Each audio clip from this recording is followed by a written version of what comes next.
of modern manufacturing, getting things perfect isn't just luck, it's a science.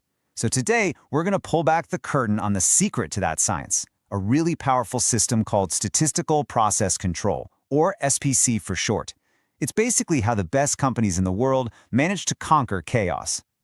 So how do they actually do it? I mean, think about it. In a factory that's churning out thousands of items every single hour, how do you make sure everyone, every single one, is flawless? That's the big question we're going to dig into. And here's the answer. It's all about fighting an invisible enemy. See, it's not always about finding a machine that's obviously broken. It's about tackling something way more subtle, this thing called variation. You know, every process, no matter how precise it is, has these tiny natural little differences. And SPC, well, it's the art of taming them. Okay, so how do you fight an enemy you can't even see? Well, you've got to make it visible. You build a kind of watchtower. And in the world of SPC, that watchtower is an amazing tool called the Control Chart. But before we can build it, we need to make sure our foundation is rock solid. That foundation is built on a simple but super powerful idea from statistics, the median. You probably remember the average from school, right? You add everything up and then you divide. The median, it's different. All you do is line up your data points from the smallest to the largest and find the one that's sitting smack dab in the middle. So why does this matter so much? Well, think of it like a seesaw. The average can get thrown completely off balance by one or two really extreme values. We call them outliers. That gives you a pretty distorted picture of what's going on. But the median? Oh, it's smarter than that. It finds the true center of gravity, ignoring those crazy outliers and showing you what's really typical. And check this out. This is a perfect real-world example. Looking at salary data, you can see the average salary is pulled way up to over $58,000. But why? Well, it's because a few people who are super high earners skew the whole result. The median, though, at around $43,000, that tells you what the person right in the middle is actually making. It's a way more realistic picture, right? And that, right there, is the key for quality control. You just can't control a process if you don't actually know where its true center is. The median gives us that clear, honest starting point. So now we can finally build our watchtower. And here it is, the control chart. Now, I know it looks a little technical, but it's incredibly powerful. You just plot your measurements over time. Right there in the middle, you've got your center line, which is often based on that solid median we just talked about. And then you have these two other lines, the upper and lower control limits.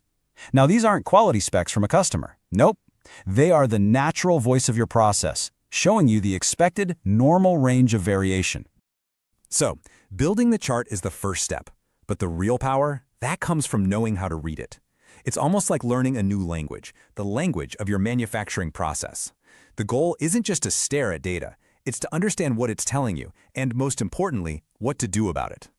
And this is absolutely crucial. SPC isn't about just aimlessly monitoring everything. It's targeted. Engineers use it like a diagnostic tool. First, they figure out which machines are already struggling, the ones with low process capability scores, which they call CPK.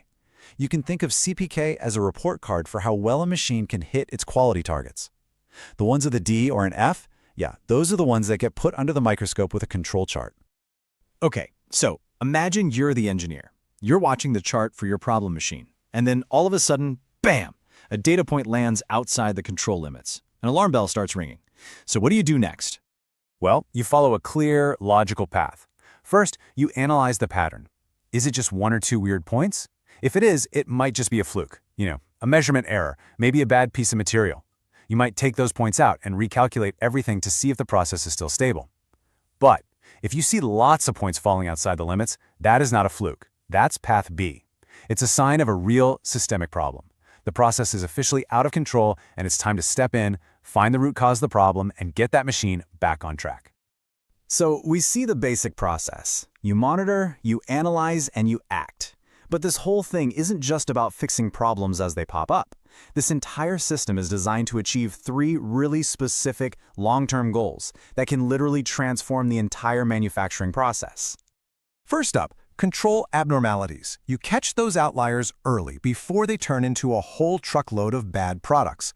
Second, align to center. You make sure your process isn't just stable, but that it's stable right on the money, hitting that target specification perfectly. And third, and this is the ultimate goal, reduce variation. You're always working to make those control limits narrower and narrower, making the process tighter, more consistent, and way more predictable. You know, when you achieve these 3 goals, something kind of magical happens.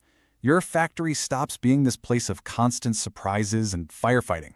It actually becomes a stable, predictable, and reliable system that produces amazing quality by design. And this all leads to the most important takeaway, which honestly has nothing to do with statistics and everything to do with people. The old way of thinking was that the Quality Assurance Department, QA, was responsible for quality. You know, they'd inspect stuff at the end of the line and catch the mistakes. SPC just flips that whole idea on its head. It's a communication tool. That control chart, that language of the process we talked about, it becomes this common ground that the process engineer, the person running the machine, and even the IT team can all use to talk about what's actually happening. It proves that quality isn't just one department's job. It's a shared responsibility that everyone helps build together. Ultimately, what SPC teaches us is that quality isn't really about charts and stats, it's about collaboration. It gives teams a common language to solve problems together. And that kind of leaves us with a final thought for you. In your work, what's the common language your team uses to build quality?